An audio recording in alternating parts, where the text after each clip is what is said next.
Hello dear students, welcome to the another lecture of Applied Mechanics. This is our 26th lecture for Applied Mechanics. So today we are going to discuss about our chapter number 4, that is nothing but the equilibrium. In the previous lecture we have seen the problems based on the third chapter.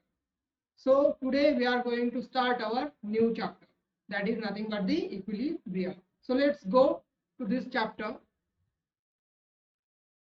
So first thing, principles of equilibrium. You can see on the screen, there are many principles of equilibrium, yet the following three are important from subject point of view. So here three principles are very important as per our subject point of view, means as per the importance of applied mechanics. So first one is the two-force principle. As per this principle, if a body in equilibrium is acted upon by two forces, then they must be equal, opposite and collinear. So that is nothing but the two force principles. Then second one is nothing but the three force principles.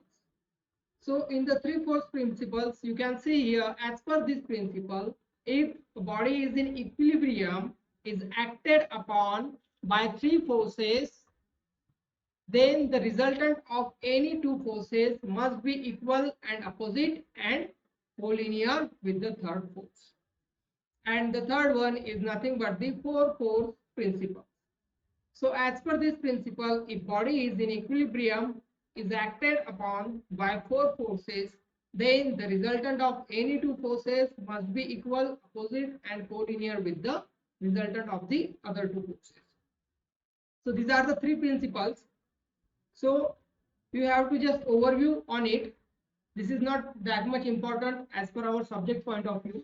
So here now we are going to discuss about the analytical condition for equilibrium for coplanar concurrent forces. So this is an analytical method for find out the coplanar concurrent forces in equilibrium. So see here what it said. If the body is subjected to coplanar concurrent force system is said to be in equilibrium, the following two conditions must be satisfied. Means suppose we have given a one body, so we have to find out that body is in equilibrium or not. So for that we have to find out, or that body should be satisfy the two conditions. What are that conditions? The first one is algebraic sum of horizontal components of all forces must be equal to 0. Means summation of all the forces should be a 0. So that is all horizontal summation of fx is nothing but the 0. Okay, so what forces which act on a horizontal line, that should be a 0. And second one nothing but the algebraic sum of vertical components of all the forces must be a 0. Similarly, like horizontal plane, vertical forces, summation of all the vertical forces should be a 0. So these are the two conditions for satisfy for the analytical condition for equilibrium for the coplanar concurrent forces.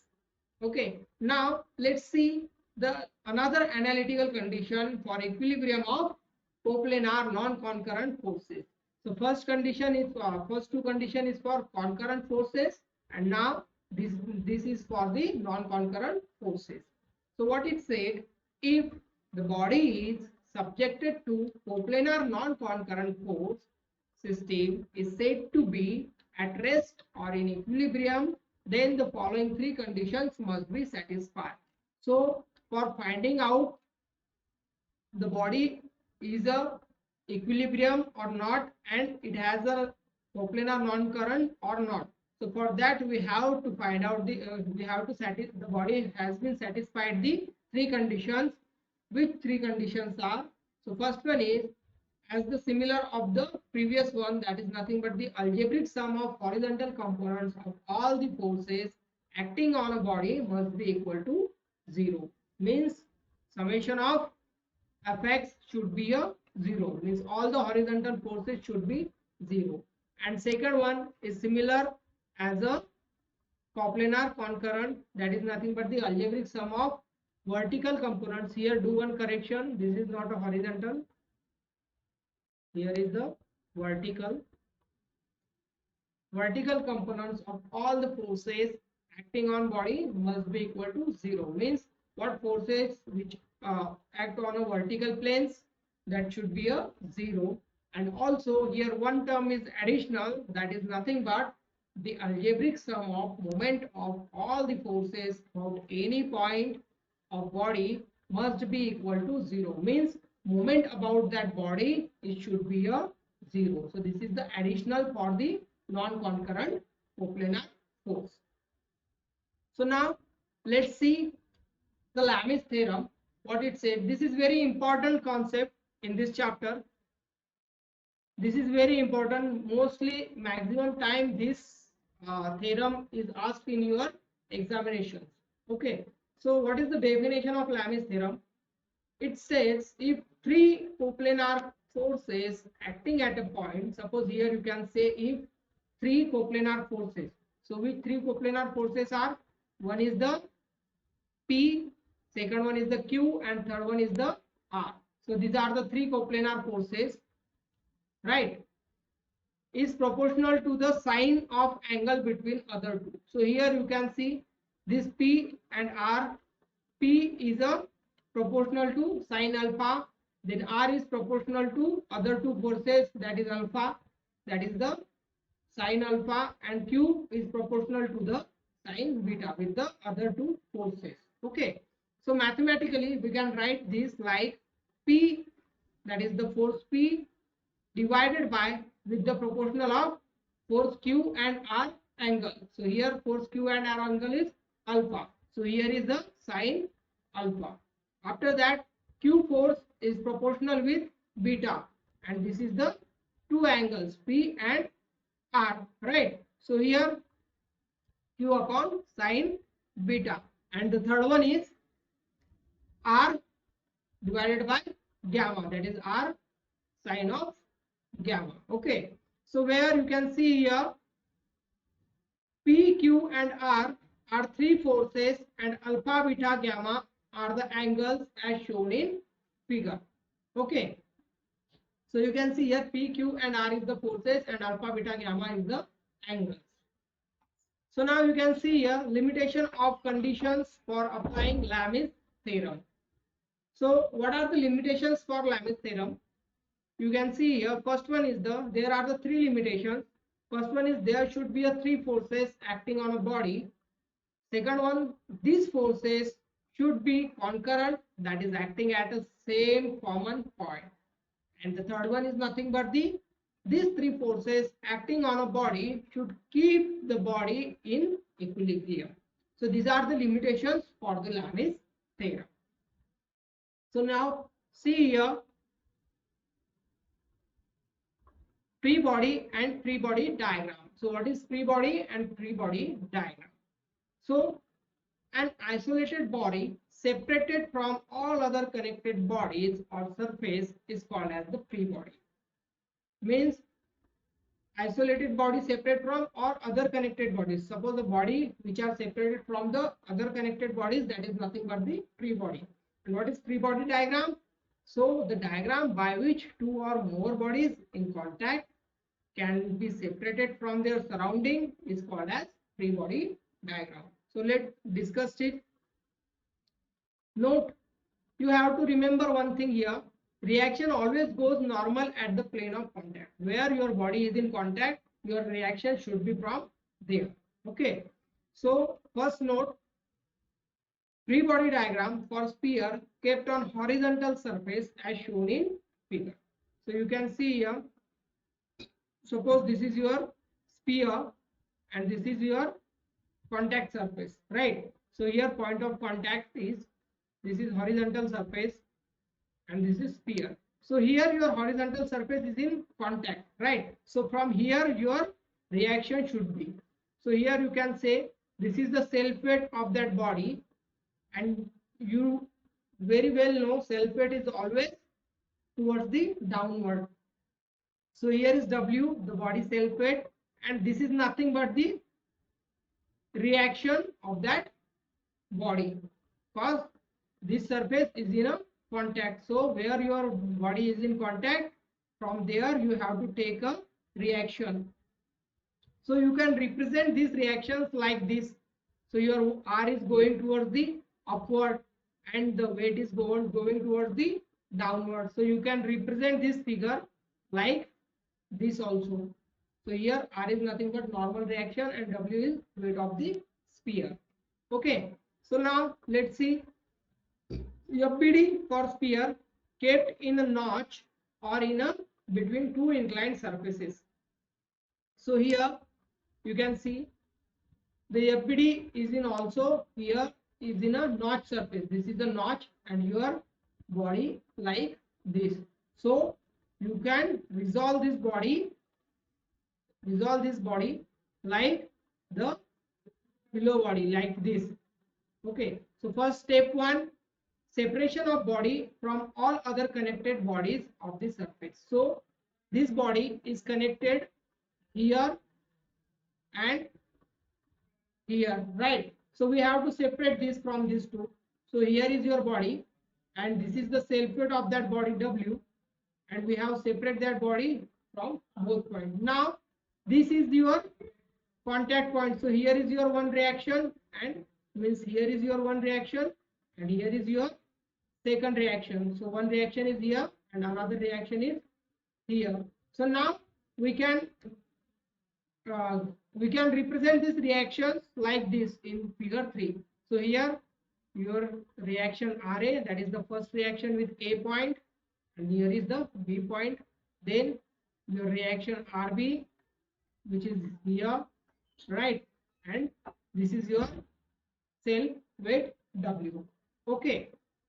So use the principle of transmissibility to show the forces passing from same point and draw FBD. So this is the second point. Here we have using the transmissibility of forces, which have we studied in a first chapter. Now the step 3, draw the force diagram. So now after drawing this principle of transmissibility diagram, we can only draw this force diagram. Okay, so here we have taken the only 3 forces, that is reaction of with A, reaction with B, and self weight. Okay, so here now let's see the second point, that is the what significance of FBD. So problem on static can easily be solved or simplified by constructing FBD. So once you are able to construct the free body diagram, then you can easily solve that problem. Okay. Then second significance is force system acting on 2 or more bodies in contact can be shown properly by this diagram, such that problem on the static becomes very simple for further solutions.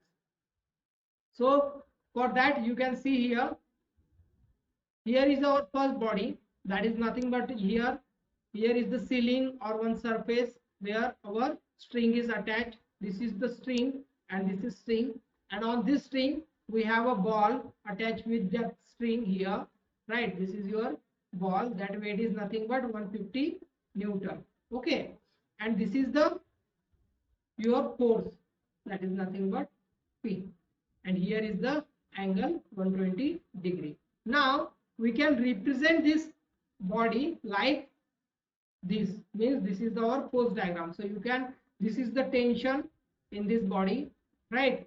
And here is your W, that is the self weight, and this is the P. So you can draw that diagram like this. So this is your force diagram. So here is the W, here is P, here is angle, whatever angle is here is angle, and here is angle. So you have to write all these angles. Okay. So now after that, the second thing here, A, B and 200 Newton. So here you can see this body we can write like this, that is the P, T and 200. How? So here is your P force, here is tension, and this is the 200 Newton. So we can represent that like this. So like this you have to represent all the force diagram. So let's see some problems based on it. So you will be well understood with all these bodies and all these stuffs. So here you can see, while solving the any numerical, you have to do one thing: just read the problem carefully. Once you have read the problem, you are able to find out the given data, and once you have find out the given data, you will be easily solve that problem. So see here, a ball weighing 150 Newton is suspended vertically by a string attached to ceiling. Find the magnitude of the force which should be applied horizontally, which will make the string inclined at 120 degree to the direction of force. Also determine tension in the string. Okay. So let's see here what problem said. So first thing you have to do, you have to draw the diagram. Means from the given data, means what is given in this problem, based on that you can able to draw the diagram. So from the given data, draw the figure for better understanding. For better understanding.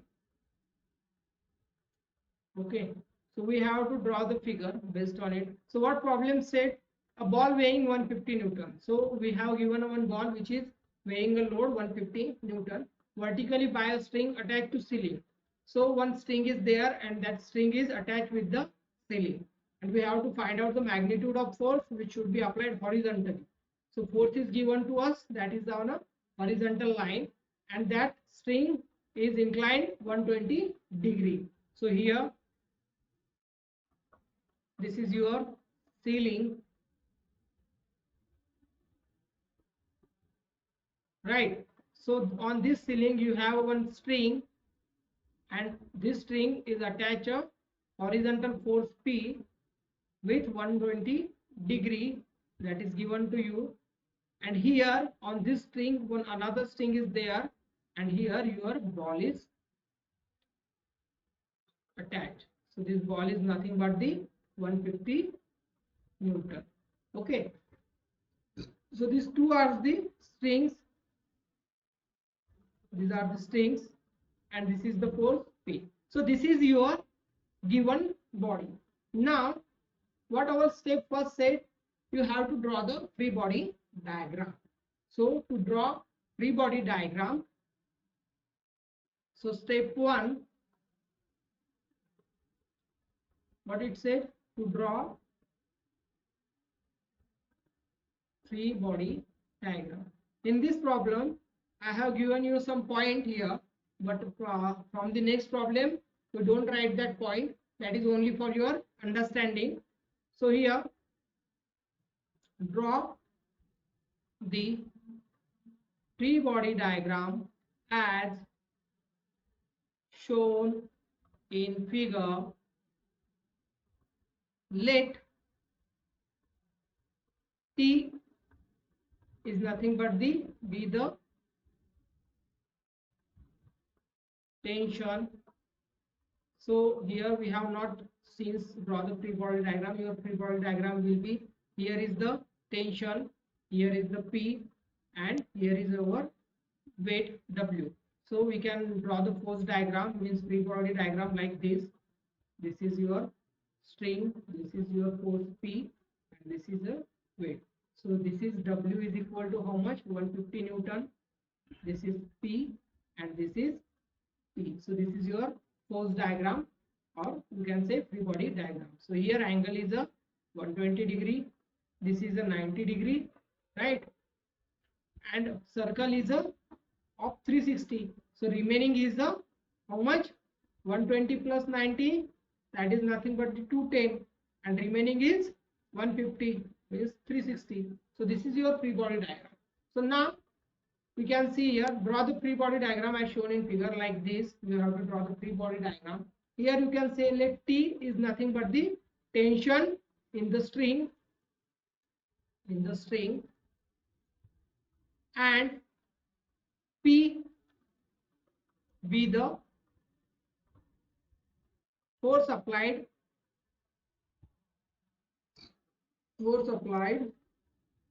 horizontally, like right here, this P is nothing but the force applied horizontally. Here you have to note one point. So I have given you one note. I have to give you one note. What is note? Weight of the body is always suspended to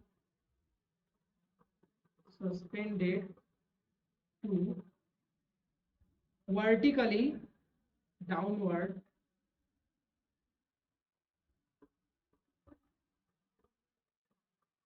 and it makes an angle of 90 degree with horizontal.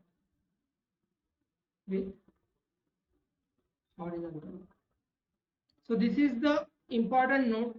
When you are taking always weight is towards the downward side, and that will the 90 degree with the horizontal line. So this is very important note.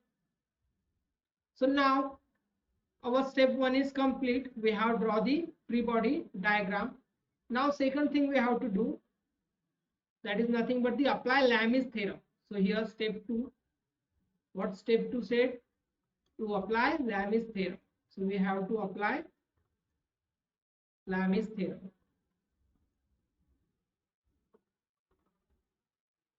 So what Lami's theorem is? That is nothing but P upon sine of opposite side. So here you can see this is P and sine of 150. Sine of 150. After that Q upon Q means here T, you have to consider T. So here not a Q, this is a T upon sine of how much? Opposite angle 90 degree, here sine of 90, and last one is the 150 means W divided by opposite angle, so sine of 120 degree, right? So here you can see this is your opposite angle, W opposite angle. So this is your Lami's theorem equation. Now we know the value of W. So you have to take any two, these two and these two also. Okay. So from these two you will get the value of P, and from these two you will get the value of P and T. So in the problem they are asked about the tension in the string, right? And the force applied also. Find the magnitude of the force. So what force is applied means we have to find out here P is equal to how much and T is equal to how much. So now we have to use that Lami's equation. So P upon sine of 150 is equal to T upon sine of 90 is equal to, the value of W is 150 divided by sine of 120. So take this two, P upon sine of 150 is equal to 150 upon sine of 120, right? So now 150 is similar, the value of sine of 120 you have to find out, and sine of 150 value you have to find out. So do the calculation in your calci, take 150 divided by sine of 120, so you will be get the value of that. So sine of 150 is nothing but 0.5, and the value of 150 divided by sine 20 is nothing but 173.205, right? So now this value is in a denominator here. Shift this value towards the right side of the equal to. So this value will goes in a multiplication. So here P is equal to 173.205 multiplied by 0.5, right? So now let's see here, P is equal to 173 multiplied by 0.5, that is nothing but what is the calculation of this?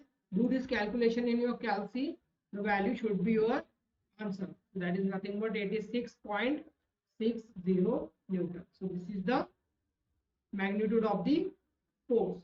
Now we have to find out the tension in the strings. So for that we have to take these two equations, right? So take that two equations. T upon sine of 190 is equal to 150 divided by sine of 120, right? So now just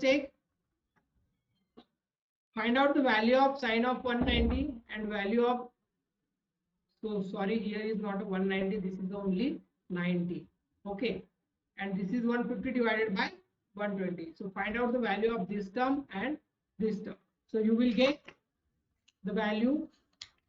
So here you can write T upon sine 90 is nothing but the 1. So here T divided by sine 90 is nothing but 1 is equal to 150 divided by 120 is nothing but 173.205. We have recently find out it. You can see here. Okay, now shift this one towards the right side, right? So your equation would be T is equal to 173.205 multiplied by 1. So your answer would be like T is equal to nothing but 173.21 Newton. So this is the your answer of this tension in the strings. So like this you have to solve the several problems. Let we see the another problem which is little bit different from this problem. So read the problem carefully. See here what it said. An electric bulb of 30 Newton weight is hanging from ceiling, full stop. Its wire is pulled by a force acting at 40 degree to the horizontal such that wire makes an angle of 60 degree with ceiling. Find the magnitude of force tension in the wire. So here you have to write down the first given data. So what is given data? Given data is nothing but your figure. You have to you are able to understand. You have to able to draw the diagram based on the given data. So what it said, an electric bulb is given to you, that is a 30 Newton weight, right, hanging from ceiling. So that bulb is hanging from the ceiling. Its wire is pulled by force acting at a 40 degree to the horizontal. So with horizontal, that wire is pulled with the 40 degree, okay, and wire makes an angle 60 degree with ceiling. So here is the ceiling. This is your ceiling. Here the wire is given to you, which is a 60 degree with ceiling, right, and 40 degree with horizontal. We have given a force P here with 40 degree, right, and here your bulb is like this. Here is your bulb, right? So this is your bulb which has a 30 Newton. So this is the bulb, 30 Newton, right? Here is the 40 degree, this is the 90 degree, right? So 40 plus 90, that is nothing but this angle is a how much? 40 plus 90, that is 130 degree, right? Here this is 130 and this is how much? So here you can see this angle, here is the opposite, that is nothing but 60, and this is a again 90. So this 90 plus 60, that is nothing but this angle is a 150 degree. So here is 150, 130. So remaining is, cause the whole circle is a 360. So here 250 plus 30, 280. So remaining is how much? 80 degree. So this angle is nothing but the 80 degree. So you have to find out these angles also. Because for the Ramis theorem, this is very important to us to find out the angle, right? So see here we have drawn the diagram. So this is our step 1.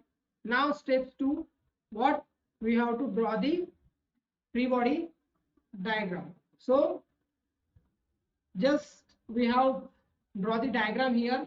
Just try this problem at your home.